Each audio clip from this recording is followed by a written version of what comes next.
We're following breaking news out of Dayton tonight. Police are continuing to investigate a shooting along Greenway Street. Within the last hour, Montgomery County Regional Dispatch telling us that a woman was taken to the hospital after being shot. Now, she is expected to survive. At this time, no word on where or who the shooter could be. As we get anything new during this newscast, we'll update you on air, and we'll always update you online at Dayton247now.com. Also new tonight, a Trenton woman is going viral on TikTok with 4.4 million views. She posted this video saying that she was misdiagnosed at a Hamilton hospital. This after she says her ER doctors told her that she had an ovarian cyst when it was actually an appendicitis. Claire Faith joining us now live in studio after speaking with that woman. Claire, what is she telling you? Well, Adam, Amanda Bushelman made this TikTok sharing her experiences after going to the ER at a Cincinnati area hospital. She told doctors she had a right side abdominal pain, and she says a ER doctor dismissed her and didn't read her medical records. I woke up on a Friday in a lot of pain on the right side. I went into my primary care. He did a quick pelvic exam just on the outside, pressing, and he was like, I think you have appendicitis. I can't help you here. You need to go to the emergency room. And what happened when she got to the emergency room? Well, she tells me the ER doctor told her she had a cyst on her ovaries, but she explained to the ER doctor her ovaries were removed 10 years ago. We reached out to the hospital about the situation, but they tell us they can't comment due to HIPAA laws. Back to you.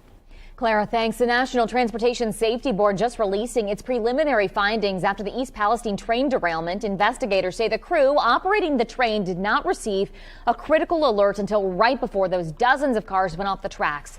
The derailment happened moments after detectors had noted that the bearing temperatures had risen to more than 200 degrees. The NTSB chairwoman says the crew attempted to stop the train, but before they could, it derailed. The warning threshold is set by railroads, and again, it varies by railroad. We're going to look at that and see if that threshold should change. That's going to be one of our priorities in this investigation. Now, the NTSB is going to hold a rare investigative field hearing this spring in East Palestine to hear testimony from witnesses and also go over possible solutions. The chairwoman says it could be a year to 18 months before a final report is released. Officials also addressing attempts to make the train derailment about politics. I don't understand why this has gotten so political. This is a community that is suffering.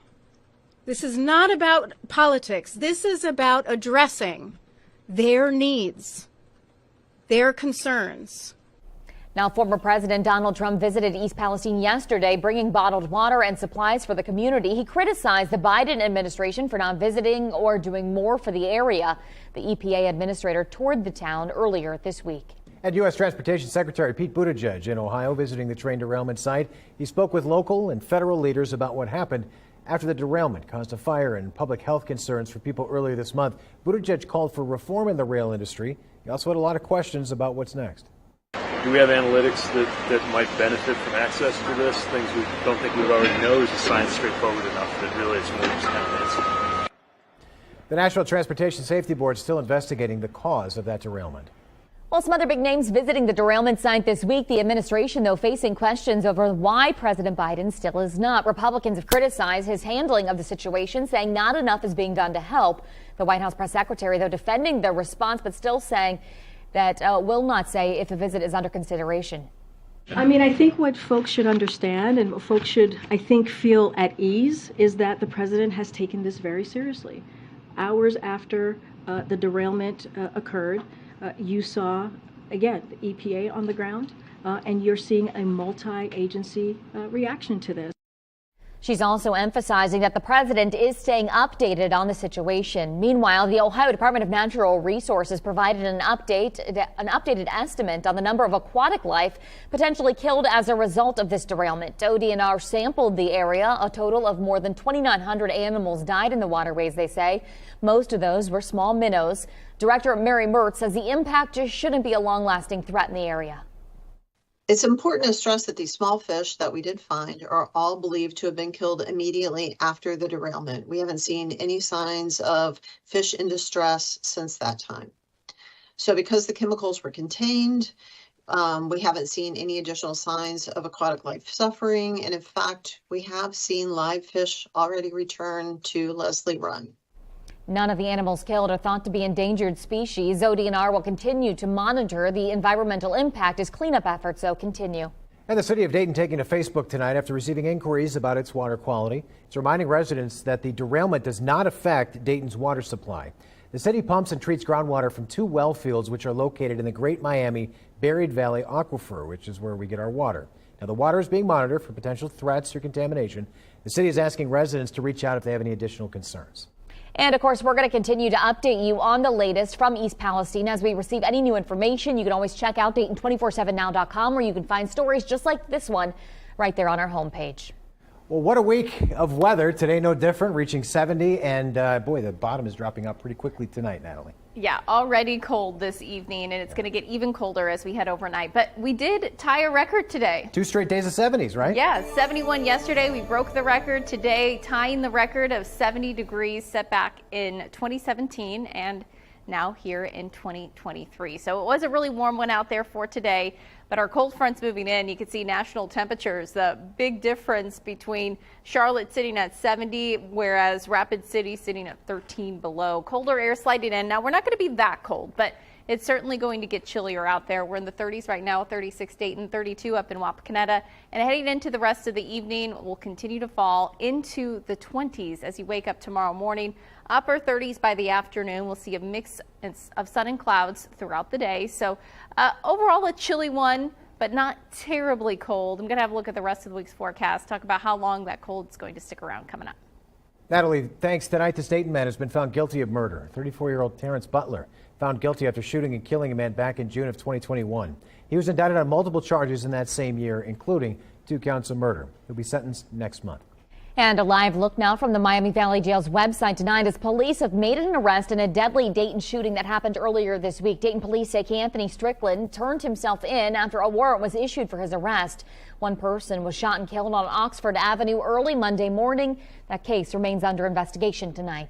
The ramp from I-75 southbound on a State Route 725 was closed tonight for a while due to a crash. That's according to Montgomery County Regional Dispatch. They say a motorcycle collided with an SUV.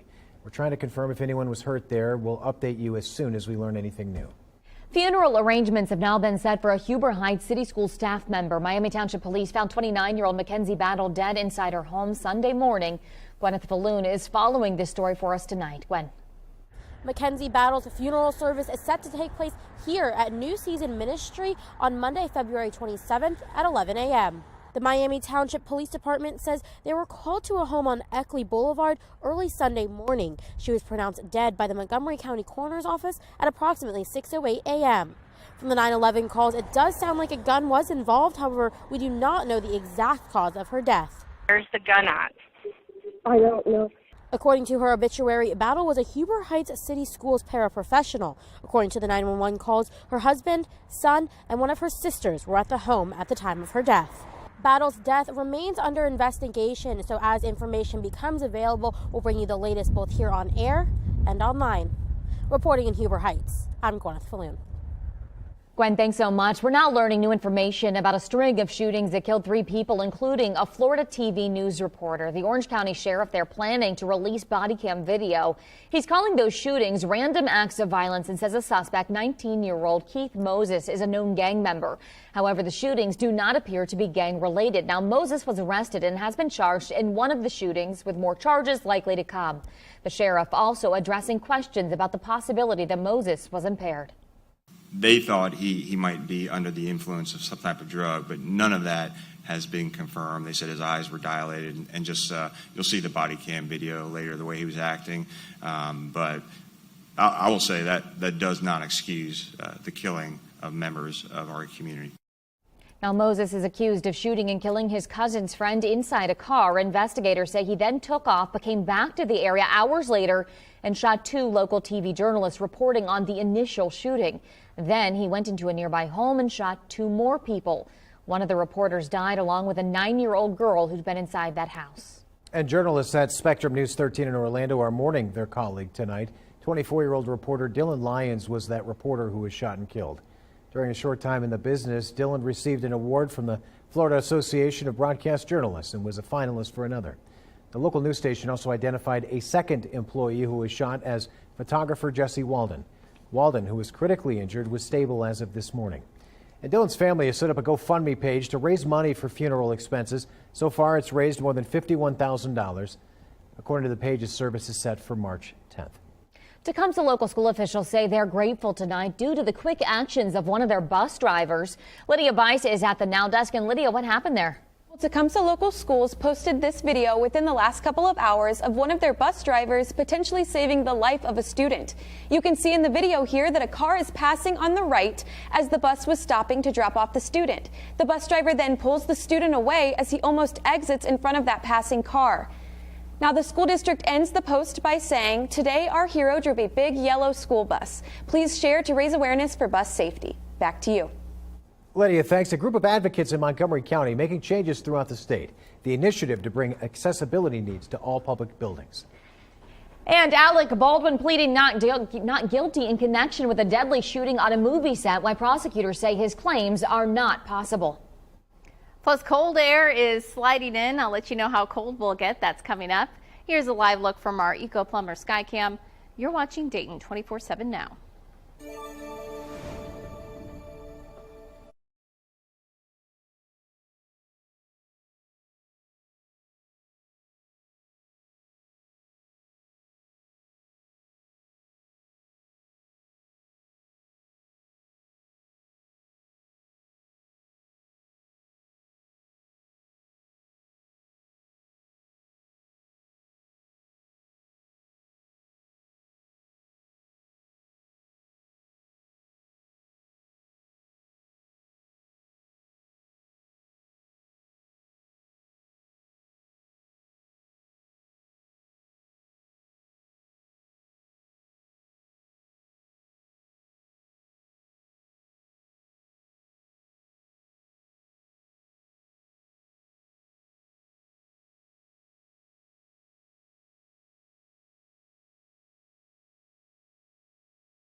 March 1st begins Adults with Disabilities Awareness Month, and a group of advocates in Montgomery County are making changes throughout the state. Melena Brown talked with a mother and her son to discuss accessibility needs, including adding adult changing tables to public buildings. Millions of Americans need and deserve to have these changing tables. Just here in Ohio, 1 in 4 adults have a disability. Now, one Ohio mom is using her journey to make change across the state and even worldwide, as she and her son have faced this issue for years. The biggest challenge that we've had is when we go into the public where it can change him. So there is no place for continence care for Matthew. Jennifer, her son Matthew, and the Montgomery County Board of Developmental Disability Services are headed to Columbus on March 1st to advocate for changing tables and more public spaces. For Dayton 24/7 Now News, I'm Elena Brown. Well, we got to 70 degrees today, but unfortunately, it is no longer 70 degrees. It's much colder. Got some clouds making their way through. Cold front that's pushing its way in. It's a dry cold front for us. We're not really talking about any precipitation, but we do have some cloud cover across the area. A few showers situated to our south, but as our cold front does move through, temperatures are going to continue to fall. So overnight, few clouds around, but otherwise dropping into the upper 20s as you wake up tomorrow morning. Upper 30s, lower 40s even possible by the afternoon. We do have more cloud cover building in Friday night into the day on Saturday. So we'll start out Saturday 20s and 30s, but by Saturday afternoon, we actually climb back up into the upper 40s. Eventually, we will be seeing some 50s and 60s back in the forecast. I'll be tracking that coming up. Natalie, thanks. Alex Murdaugh took the stand in the double murder trial today. The disgraced former South Carolina attorney is accused of killing his wife and son in 2021. While on the stand, he denied the killings but admitted to lying to law enforcement about the murders. Mr. Griffin, I didn't shoot my wife or my son anytime, ever. I wasn't thinking clearly. I don't think I was capable of reason. And I lied about being down there. And I'm so sorry that I did. The defense brings up a major piece of evidence against Murdaugh right away, the video showing him near the dog kennels shortly before the murder. Now, Murdaugh originally denied being at the kennels, but at least 10 witnesses have testified, hearing his voice on a video recorded by his son Paul that night. The defendant says he lied to South Carolina law enforcement about being there because he didn't trust them. He says his addiction to prescription drugs made him paranoid. Disgraced former Hollywood producer Harvey Weinstein sentenced to another 16 years for rape and sexual assault in L.A. The judge rejected a motion by his lawyers for a new trial. And that 70-year-old has more than 20 years remaining on a separate conviction in New York. Weinstein's lawyers asked the judge to make his sentences concurrent, citing his age and poor health. They say the punishment is effectively a life sentence. Weinstein is appealing the sentence and maintains his innocence. Actor Alec Baldwin is pleading not guilty to involuntary manslaughter in the deadly shooting on the set of the film Rust. Baldwin maintains that he did not pull the trigger of a prop gun while rehearsing, which turned out to be loaded. Now, prosecutors say that's not possible. Cinematographer Helena Hutchins was killed. Director Joel Souza wounded. The film's armorer is also charged with involuntary manslaughter. Each faces up to 18 months in prison. Baldwin has waived his first court appearance scheduled for tomorrow. Leaders in Cincinnati are searching for ways to end gun violence. Now, this comes a year after city officials declared gun violence a public health crisis. Cassie Arsenal got to sit down in a meeting between those officials and concerned people. She explains what she learned from them. It's been 1 year since Cincinnati city leaders declared gun violence a public health crisis. And tonight, several community partners and residents came together to talk about this multi-pronged problem and begin the long road to try to stop this type of violence. They want to find a long-term prevention strategy that works and focuses on the 10 neighborhoods experiencing most gun violence. The West End, OTR, and Avondale are the top 3 areas. But this is a complicated and, quite frankly, overwhelming problem, right? Because there's so many factors at play. Socioeconomic discrepancies, not enough programs for youth, mental health issues, parents not always being parents, and distrust with the police. Tonight, representatives from City Council were there, Cincinnati Children's Hospital, CPD, Moms Demand Action, just to name a few. And then, of course, the input from residents like Pamela Adams, who believes the best approach is to get parents to step up and find more money for mental health services. Parents need to step up to the plate also. Take your arm around your child. Ask your child how your day's going. Listen to your child. Quit sending them away. Tell them, go somewhere and sit down. I done had a rough day. Yes, you done had a rough day, 8 hours working, or whichever happened. but you need to pay attention to your child. If you don't, that's what I said over there. The streets will get them because you're not there. All right, a look over Riverscape Metro Park today. Great day to get outside and enjoy it, but that tank top and those short sleeves aren't going to cut it tonight. Natalie and I are out here on our exclusive Watson's Weather patio. It's chilly. It is. It is getting colder as we speak. Colder air sliding in. But the good thing about this is it doesn't stick around for long. Thank goodness. Yeah. We actually have things warming up pretty quickly. So it's cold out there tonight. Going to be a cold start to the day tomorrow. We'll get up into the upper 30s by tomorrow afternoon, but notice by Monday, back into the 60s, 40s and 50s even this weekend. That's not too bad for this time of the year either. Back into the mid 40s by Tuesday. Now, as far as what we're expecting over the longer term, above normal temperatures tend to be the trend. This is March 1st through 5th, so even into next month, it's looking a little bit warmer. Natalie, thanks. A new kind of race taking place at the Air Force Museum. Up next, the unique opportunities some special pilots have this weekend and how you have a chance to bring home a piece of the action. You're watching Dayton 24/7 now.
Montgomery County's Business Solutions Center is holding a small business workshop today. The event teaches local businesses how to become a vendor with the county and actually gives them the tools to be able to do so.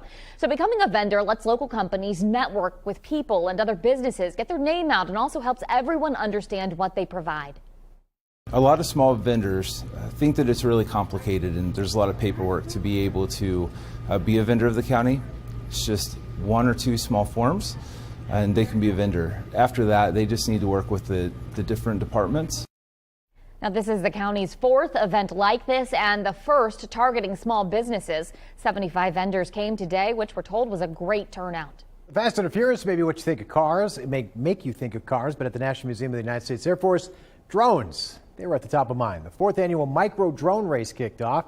That's ahead of this weekend's events where registered drone pilots will race along a course in a series of 2-minute heats to see who comes out on top. So you're active piloting the whole time, and when you have the goggles on, it makes it really easy. It's similar to a video game where you're almost sitting in the cockpit.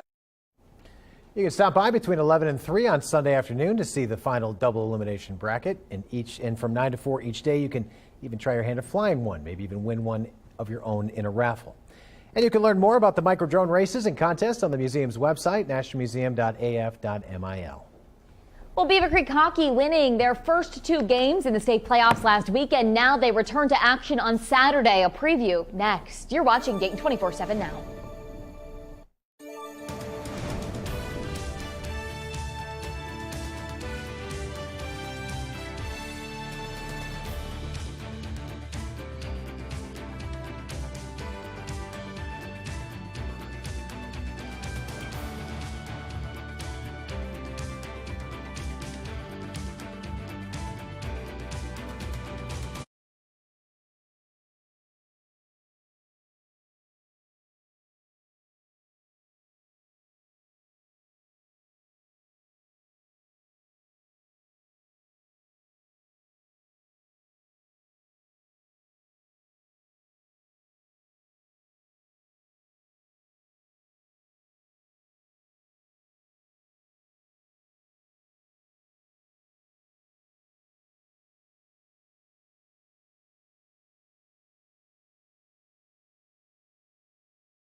The Dayton 24/7 Now News app, brought to you by the Jeff Schmidt Auto Group.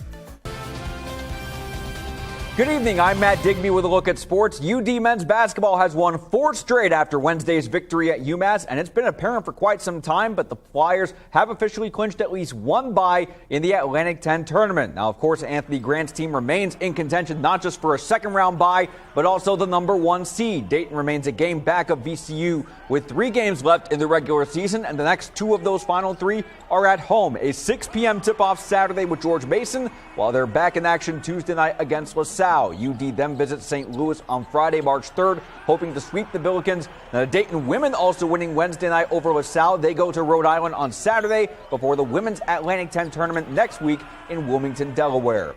There was college basketball tonight. Wright State men had a halftime lead at Oakland, but the Golden Grizzlies coming back to win. That means the Raiders will play Tuesday in the first round of the Horizon League tournament. When and where is still being determined. They do close the regular season Saturday at Detroit Mercy. Ohio State struggles continue 14 losses in the past 15 for the Buckeyes as they fall to Penn State. Chris Holtman's team trying to stop the skid on Sunday against Illinois. Wright State women were home tonight, and the Raiders winning by 8 over Oakland, a season-high 23 points for Cedarville native Isabel Bolander. While 3 more players had double figures, the Raider women do have a chance to take both games of the final regular season weekend when they host Detroit on Saturday. That will be both Senior Day and the school's pink game in the battle against breast cancer. Well, last week, we featured Beaver Creek hockey as they prepare for the first weekend of the state playoffs. The Beavers won against both Gahanna-Lincoln and Columbus St. Francis de Sales to advance to the third round. And for the Beaver Creek seniors, they reflect on winning playoff games being an accomplishment in itself, but they know the postseason run is not over yet. I think it means a lot to represent Southwest Ohio hockey as a whole and really show that we have potential to be contenders in the district, especially and overall in the state. The intensity is really high, emotion's really high. We're all just really looking forward to this weekend and really show what we can do. I think we congealed as a team and we did good. It feels nice to get this far and like I said before, it's unprecedented. I don't even know how to feel about it. I think reflecting on this year after I graduate will be something. And the Beavers will face Olentangy Liberty Saturday evening in the third round of the playoffs. That game is at the Ice House in downtown Columbus, right next to Nationwide Arena. Well, warm today. It was warm yesterday as well as the day before. It was warm last week. It hasn't felt like February at all, and we're actually sitting at the 4th warmest February on record. This does not include today, so after today, I wouldn't be surprised if we move up in the rankings just a little bit. At least going to be in the top 5